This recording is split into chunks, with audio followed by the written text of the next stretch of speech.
Il prefetto di Agrigento, Maria Rita Cocciufa, ha presieduto un nuovo incontro del tavolo provinciale del coordinamento per la didattica in presenza,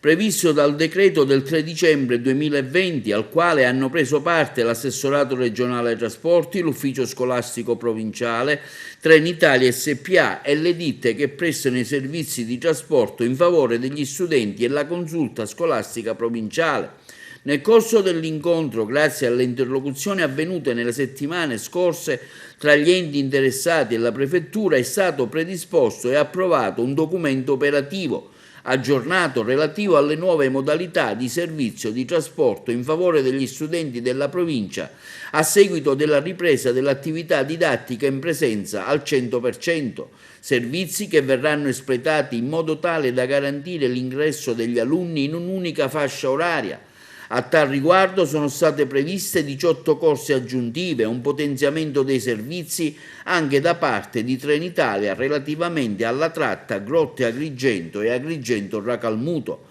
Il prefetto Maria Rita Cocciufa durante l'incontro ha sottolineato la sinergia che si è creata tra gli attori coinvolti, grazie alla quale è stato possibile lavorare per tempo affinché la provincia di Agrigento e la scuola potessero ripartire in presenza senza distinzioni di alcuna fascia oraria.